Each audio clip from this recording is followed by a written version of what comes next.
पहला एक बहुत बड़ा निर्णय है।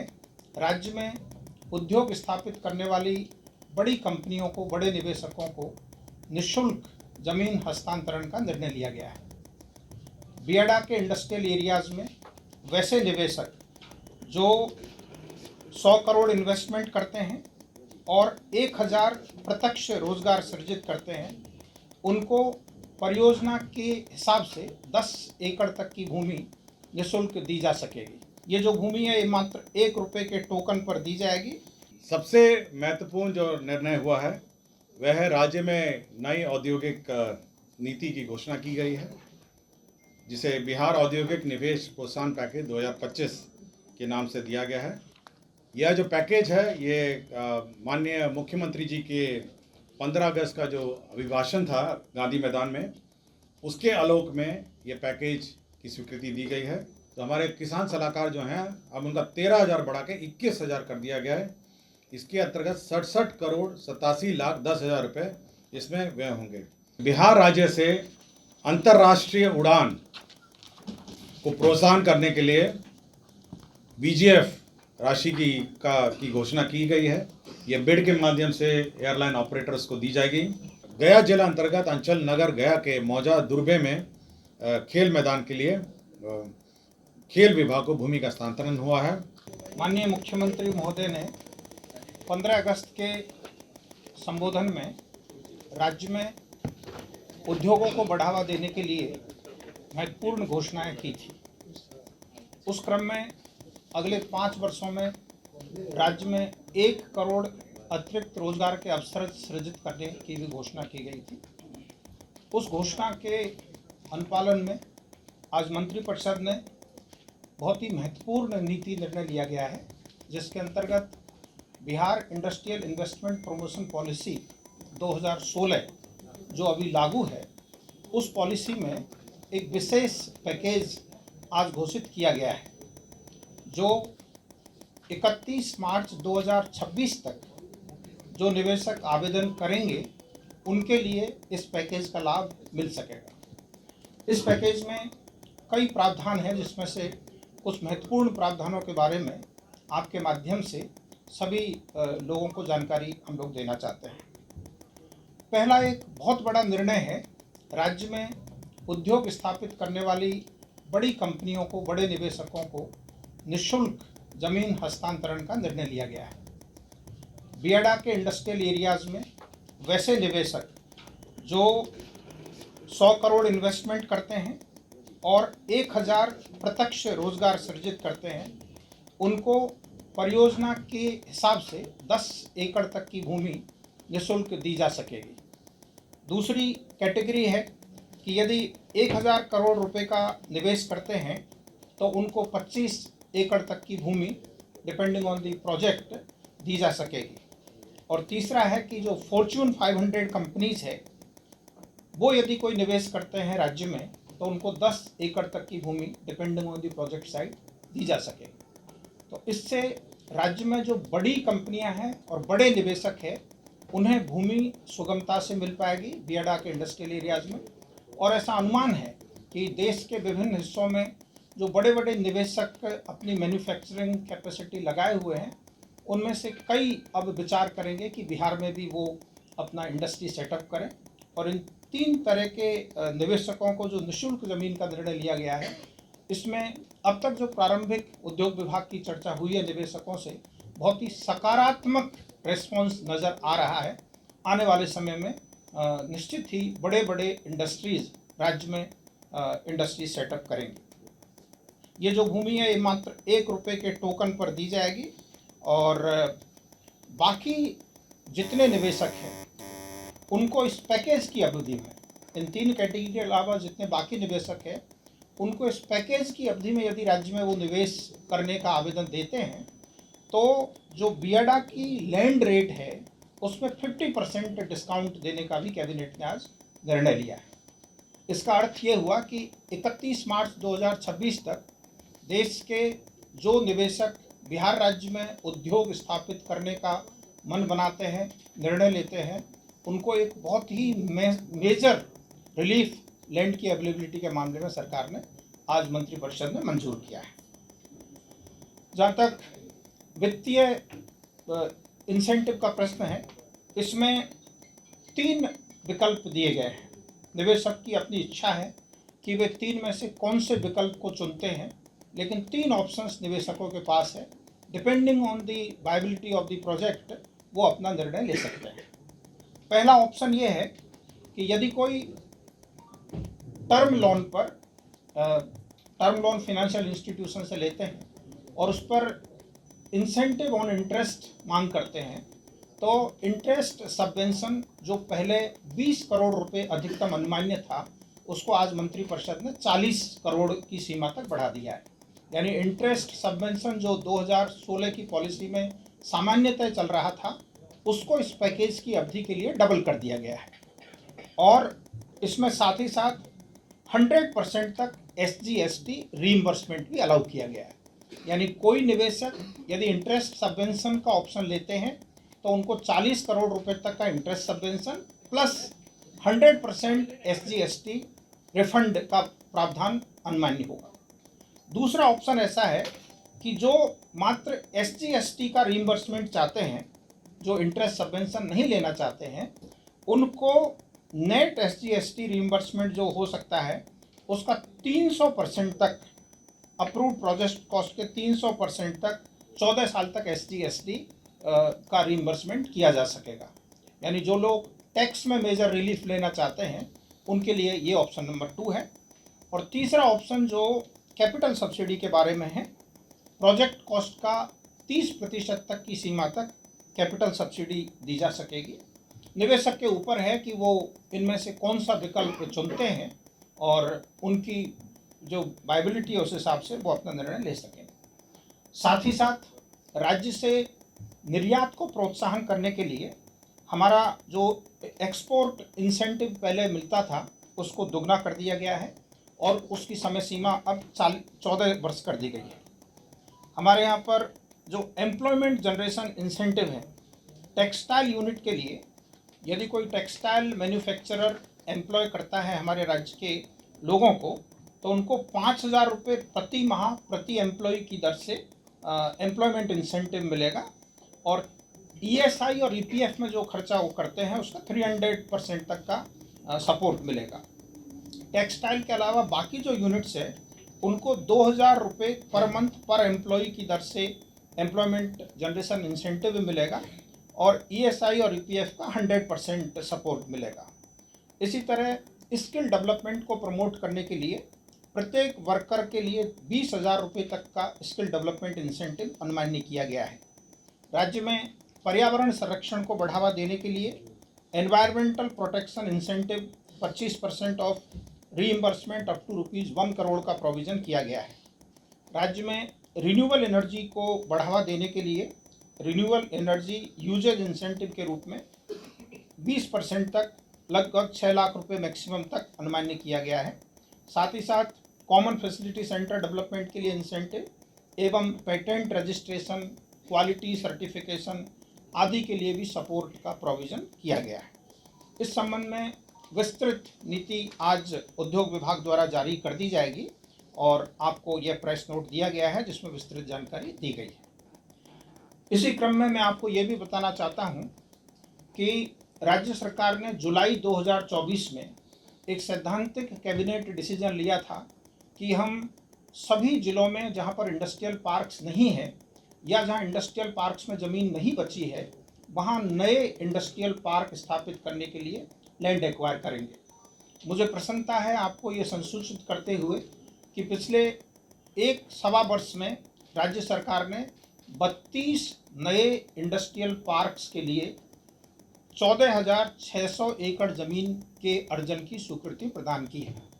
आपको ये भी मैं बताना चाहता हूँ कि Bihar industrial area development authority द्वारा अपने स्थापना से लेकर अब तक लगभग 8,000 एकड़ भूमि अर्जित की थी डिफरेंट इंडस्ट्रियल एरियाज़ ने। पिछले 1.25 वर्ष के अंतर्गत राज्य सरकार ने 14,600 एकड़ नई भूमि अर्जित करने का निर्णय लिया है। और इसमें भी जो महत्वपूर्ण बात है वो ये है कि सारे के सारे इंडस्ट्रियल पार्क ऐसी जगह पर स्थापित किए जा रहे हैं जो हमारे राज्य में बन रहे high speed corridors, express highway के किनारे हैं। जैसे वाराणसी कोलकाता एक्सप्रेस हाईवे के किनारे रोहतास जिले में, औरंगाबाद जिले में करीब 500 एकड़ भूमि का इंडस्ट्रियल पार्क बनाने की स्वीकृति दी गई है। इसी तरह आमस दरभंगा एक्सप्रेस हाईवे बन रहा है, उसमें दरभंगा में इस रोड के किनारे भू अर्जन किया गया है। पटना पूर्णिया में जहाँ पर पटना पूर्णिया एक्सप्रेस वे पूर्णिया के समीप पहुँचता है, वहाँ स्वीकृति प्रदान की गई है। और ये सारे के सारे 32 जो लोकेशंस है वो प्राय वेरी वेल कनेक्टेड ही लोकेशंस है। हम लोगों ने ये भी ध्यान रखा है कि राज्य में रेल और रोड की जहाँ बेहतर कनेक्टिविटी है उस जगह पर अधिक से अधिक इंडस्ट्रियल पार्क स्थापित हो। आज की एक और बहुत महत्वपूर्ण हाईलाइट यह है कि आपको जानकारी होगी कि पटना के समीप जहाँ Darbhanga Amas express highway Patna bypass rail line यानी नेवरा दनियावा रेल लाइन को क्रॉस करता है जैतिया गांव में, वहाँ 105 एकड़ ज़मीन सरकार ने अर्जित की है मल्टी मॉडल लॉजिस्टिक पार्क्स की स्थापना के लिए, ताकि कंटेनराइज्ड कार्गो पोर्ट से सीधा पटना आ सके और यहाँ से एक्सपोर्ट होने वाली कमोडिटी सीधे इस MMLP के माध्यम से बाहर जा सके। तो उस 105 एकड़ में तो MMLP बन ही रहा है, उसके सटे हुए एक फिनटेक सिटी की स्थापना के लिए आज सरकार ने 242 एकड़ ज़मीन के भू अर्जन का निर्णय लिया है 408 करोड़ रुपए की लागत पर।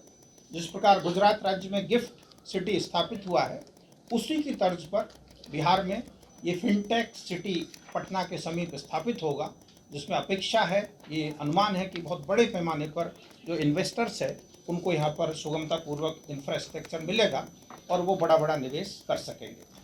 इसके बारे में और विस्तृत जानकारी हम लोग प्रेस नोट के माध्यम से आपको देंगे। आज हमें यह जो है मार्गदर्शन था कि इस महत्वपूर्ण निर्णय के बारे में हम लोग आके आपको जानकारी दें और मंत्रिपरिषद द्वारा लिए गए बाकी जो 25 निर्णय हैं उसके बारे में मेरे साथी डॉक्टर S. सिद्धार्थ ब्रीफिंग जारी रखेंगे। Thank you very much. धन्यवाद सर। नमस्कार। आज मंत्रिपरिषद में 26 एजेंडों पर निर्णय हुआ है, 26 एजेंडा। सबसे महत्वपूर्ण जो निर्णय हुआ है वह है राज्य में नई औद्योगिक नीति की घोषणा की गई है, जिसे बिहार औद्योगिक निवेश प्रोत्साहन पैकेज 2025 के नाम से दिया गया है। यह जो पैकेज है ये माननीय मुख्यमंत्री जी के 15 अगस्त का जो अभिभाषण था गांधी मैदान में, उसके आलोक में ये पैकेज की स्वीकृति दी गई है, जिसमें बहुत सारे जो रियायतें हैं उसको दुगना कर दिया गया है और साथ ही साथ बड़े उद्योग लगाने के लिए निःशुल्क भूमि का भी प्रदान किया गया है। दूसरा एक महत्वपूर्ण निर्णय राज्य सरकार ने लिया है, यह मंत्रिमंडल सचिवालय का सिविल एविएशन डिपार्टमेंट का है। इसमें बिहार राज्य से अंतर्राष्ट्रीय उड़ान को प्रोत्साहन करने के लिए BGF राशि की घोषणा की गई है। यह बिड के माध्यम से एयरलाइन ऑपरेटर्स को दी जाएगी। इसमें पटना काठमांडू को अधिकतम 5 लाख प्रति राउंड ट्रिप का VGF वायबिलिटी गैप फंडिंग दिया जाएगा। गया शारजा को 10 लाख रुपए प्रति राउंड ट्रिप दिया जाएगा। गया बैंकॉक को 10 लाख रुपए प्रति राउंड ट्रिप दिया जाएगा। गया कोलंबो को 10 लाख रुपए प्रति राउंड ट्रिप दिया जाएगा और गया सिंगापुर को 10 लाख रुपए प्रति राउंड ट्रिप दिया जाएगा। यह इसीलिए, ये जो वायबिलिटी गैप फंडिंग है यह इसीलिए दिया जा रहा है ताकि एयरलाइन ऑपरेटर्स को बिहार से जो इंटरनेशनल उड़ान ले जाना होगा या संचालन करना होगा, उनकी जो वायबिलिटी है वो ऑप्शन रहे और साथ ही साथ और भी एयरलाइन इस प्रोत्साहन के बाद इस राज्य से इंटरनेशनल विमान उड़ सकेंगे। यह बिड के माध्यम से होगा और ये वायबिलिटी गैप फंडिंग का अधिकतम लिमिट है। समाज कल्याण विभाग का एक प्रस्ताव था जिसमें राज्य के दिव्यांग व्यक्तियों के लिए एक नई योजना घोषित की गई है। यह मुख्यमंत्री दिव्यांगजन शक्तिकरण योजना है और ये बिल्कुल अल्पसंख्यक उद्यमी योजना के तर्ज पर ही है। 10 लाख रुपए में 5 लाख रुपए ऋण और 5 लाख रुपए सब्सिडी है और इसमें कुल राशि जो है संचालन के लिए यह इस योजना के 10 करोड़ 25 लाख रुपए इसमें व्यय होंगे। ये बिल्कुल जो अल्पसंख्यक उद्यमी मुख्यमंत्री अल्पसंख्यक उद्यमी योजना है उसी तर्ज पर है। खाद्य एवं उपभोक्ता संरक्षण विभाग का जो हमारे पीडीएस डीलर्स हैं उनके लिए निर्णय नया लिया गया है, जिसके अंतर्गत राष्ट्रीय खाद्य सुरक्षा अधिनियम 2013 के तहत डीलर कमीशन को बढ़ा दिया गया है। इसमें आपको जानकारी होगा कि कुल 90 रुपये प्रति क्विंटल डीलर कमीशन निर्धारित थी। अब इसको बढ़ाकर अतिरिक्त डीलर कमीशन 47 रुपये अतिरिक्त इसमें अब दिए जाएंगे। 90 के ऊपर अब 47 रुपये और अतिरिक्त दिया जाएगा। तो इसके अंतर्गत 258 करोड़ इसमें व्यय होंगे। तो 90 रुपये प्रति क्विंटल पहले निर्धारित थी, अब अतिरिक्त डीलर कमीशन के रूप में 47 रुपये प्रति क्विंटल दिया जाएगा। यह मंत्रिपरिषद ने यह निर्णय लिया है। कृषि विभाग का कृषि सलाहकार योजना के अंतर्गत हमारे जो किसान सलाहकार हैं हमारे क्षेत्र में, उनका मानदेय अब 13,000 को बढ़ाकर 21,000 कर दिया गया है। तो हमारे किसान सलाहकार जो हैं अब उनका 13,000 बढ़ा के 21,000 कर दिया गया है। इसके अंतर्गत 67 करोड़ 87 लाख 10,000 रुपये इसमें व्यय होंगे। आपको जानकारी होगा इस योजना के अंतर्गत 38 जिलों में राज्य में किसान सलाहकार का स्वीकृत बल 8,463 है, जिसके विरुद्ध अभी वर्तमान में 7,047 लोग कार्यरत हैं, 7,047। अब यह मानदेय जो है 13,000 को बढ़ाकर 21,000 कर दिया गया है। बाल एवं किशोर श्रम उन्मूलन, हमारे जो बाल श्रम हैं उसके उन्मूलन के संबंध में एक नई पॉलिसी रणनीति आई है, जिसे राज्य रणनीति एवं कार्य योजना 2025 कहा गया है। इसमें जो हमारे बाल श्रम हैं उनका पुनर्वास और किस प्रकार बाल श्रम को हम लोग अवॉइड कर सकते हैं, किस प्रकार इस पर रोकथाम कर सकते हैं, शिक्षा में, स्वास्थ्य में और विभिन्न विभागों में जो कार्यरत योजना है उसका एकीकरण करके कैसे हमारे बाल श्रम उन्मूलन अभियान को चलाया जाए, इसके संबंध में एक विस्तृत नीति राज्य सरकार ने स्वीकृत की है। जल संसाधन विभाग द्वारा पटना मुख्य नहर के बाएं से सोन सुरक्षा तटबंध पर बैदराबाद एवं राष्ट्रीय राजमार्ग 139 से पालीगंज वितरणी के शीर्ष नियामक तक एवं पालीगंज वितरणी के सेवा पथ पर पालीगंज शीर्ष नियामक के कोरियम मोड़ तक कालीकृत सड़क का निर्माण किया जाएगा। इसके अंतर्गत 100 करोड़ रुपए की प्रशासनिक स्वीकृति दी गई है। पथ निर्माण बेनीपुर अंतर्गत कुशेश्वर स्थान NH 56 से फुलतोड़ा घाट पथ 00 से 20.80 किलोमीटर लंबाई पथ का प्रशासनिक स्वीकृति दी गई है। इसके अंतर्गत कुल पुनरीक्षित जो प्रशासनिक स्वीकृति है अब यह 381 करोड़ 22 लाख रुपए होगी। विभिन्न औद्योगिक क्षेत्र का निर्माण के लिए भूमि का अधिग्रहण किया जा रहा है, जैसे कि आपको उद्योग के ब्रीफिंग में कहा गया। बिहार में औद्योगिक क्षेत्र के विस्तार हेतु भोजपुर आरा जिला अंतर्गत अंचल तरारी में औद्योगिक क्षेत्र निर्माण किया जाएगा। इसके अंतर्गत 249 एकड़ भूमि अधिग्रहित की जाएगी और इसके अंतर्गत 52 करोड़ 62 लाख 22,910 रुपये व्यय होंगे। जिला अंतर्गत उद्योग क्षेत्र स्थापित होगा। यह क्षेत्र जिला अंतर्गत अंचल चेवड़ा मौजा हंसापुर में औद्योगिक क्षेत्र का स्थापना होगा और इसके अंतर्गत कुल भूमि 250 एकड़ अधिग्रहित होगी और रुपये 42 करोड़ 16 लाख 30,233 रुपये इसमें व्यय होंगे। शिवर जिला अंतर्गत भी अब औद्योगिक क्षेत्र का निर्माण किया जाएगा।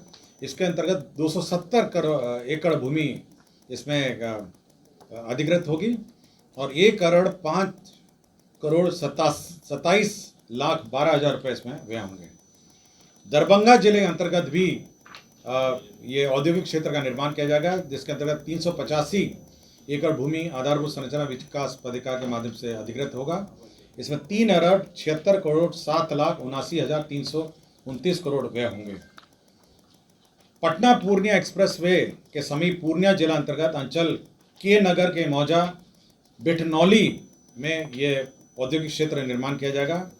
इसके अंतर्गत 279 एकड़ भूमि का अधिग्रहण किया जाएगा और इसमें 66 करोड़ 91 लाख 91,318 रुपये व्यय होंगे। आपको जानकारी दी गई थी कि पटना जिला अंतर्गत अंचल फतुहा में मल्टी मॉडल लॉजिस्टिक पार्क परियोजना के सटे भूभाग में गिफ्ट सामान औद्योगिक गिफ्ट जो सिटी आप सुनते होंगे उसके समान रूप से एक औद्योगिक परियोजना के अधीन फिनटेक सिटी विकसित किया जाएगा। ये मौजा जैतिया में होगा और इसके अंतर्गत 408 करोड़ 81,03,500 रुपये इसमें व्यय होंगे। ये फिनटेक सिटी आपके जो मल्टी मॉडल हब है उसके बिल्कुल सटे होगा और इसके अंतर्गत फिनटेक सिटी का निर्माण इसमें किया जाएगा। इसमें जिसमें राज्य में वित्तीय सेवाओं, नवाचार आधारित उद्यमों, उन्नत तकनीक तथा निर्यात उन्मुख उद्योगों को एक ही परिसर में समावेशित कर एक प्रतिस्पर्धा तंत्र तैयार किया जाएगा। तो ये एक बहुत ही हाई एंड फिनटेक सिटी का निर्माण किया जाएगा। ऊर्जा विभाग के अंतर्गत जो हमारे राज्य जल विद्युत निगम हैं उनके 12 वर्तमान में निर्माणाधीन हैं। 9 परियोजनाओं को अब इसका जो पुनरीक्षित प्राक्कलन किया गया है, जिसमें तेजपुरा, डेहरी, सिफा, बलिदात, परमा, मथौली, राजापुर, अमेठी एवं डेहरी स्केप, ये इनका पुनरीक्षित प्राक्कलन बनाया गया है, जिसमें 166 करोड़ 81 लाख और 3 परियोजनाओं को बंद कर दिया गया है, जिसमें बरबल, रामपुर और नटवार। विधि विभाग का न्याय मंडल समस्तीपुर का अंतर्गत अनुमंडलीय व्यवहार न्यायालय रोसडा में 15 कोर्ट भवन, एमिनिटी भवन और हाजत भवन का निर्माण किया जाएगा। स्वास्थ्य विभाग में जो महावीर आयुर्वेदिक संस्थान है पावापुरी, हमारा जो मेडिकल कॉलेज है, उसमें जो आर्बिट्रेशन अवार्ड है उसके तहत एक मुश्त 150 करोड़ रुपए का प्रावधान सहित कुल राशि 7 अरब 46 करोड़ 64 लाख का पुनरीक्षित प्राक्कलन, उस परियोजना का पुनरीक्षित प्राक्कलन स्वीकृत किया गया। आपको याद होगा पिछली बार वैशाली जिला अंतर्गत जो स्तूपा है उसके निकट में एक 5 सितारा होटल पीपीपी मॉडल में निर्माण का रिजॉर्ट का प्रस्ताव था, उसमें आंशिक संशोधन किया गया है। अब वो 5 एकड़ भूमि में बनेगा और होटल या रिजॉर्ट का उसमें ऑप्शन है। होटल या रिजॉर्ट है 5 एकड़ की भूमि में। पिछली बार 10 एकड़ का था, उसको घटा के 5 कर दिया गया है। पिछली बार केवल रिजॉर्ट था, अब ये होटल कम या रिजॉर्ट है। गृह विभाग में ERSS मिर साइट कमांड कंट्रोल सेंटर में 132 पदों का स्वीकृत हुआ है। मौजा बांका जिला अंतर्गत अंचल कटोरिया में यह सिपाही प्रशिक्षण केंद्र के लिए भूमि का स्थानांतरण हुआ है। सारण जिला अंतर्गत अंचल जलालपुर मौजा बंगरा में ये मत्स्य एवं पशु संसाधन विभाग को शिक्षा विभाग की भूमि का स्थानांतरण हुआ है 15.5 एकड़। इसमें डेयरी प्रोजेक्ट प्लांट लगाया जाएगा। पटना जिला अंतर्गत फुलवारी अंचल में मौजा जगनपुरा में मेट्रो रेल कॉरपोरेशन को सशुल्क ज़मीन का स्थानांतरण हुआ है। और गया जिला अंतर्गत अंचल नगर गया के मौजा दुर्बे में खेल मैदान के लिए खेल विभाग को भूमि का स्थानांतरण हुआ है। राजस्व एवं भूमि सुधार विभाग में जो डेटा एंट्री ऑपरेटर हैं उनको उनकी सेवा प्राप्त करने के लिए CSE e governance services India limited को नामांकन पे यह कार्य दिया गया है। और आनंद अभिषेक, ये सामान्य प्रशासन विभाग है, परीक्षमान असैनिक न्यायाधीश कन्या कोटि, इनको डिस्चार्ज फ्रॉम सर्विस किया गया है। तो कुल 26 एजेंडों पे आज निर्णय हुआ है। धन्यवाद।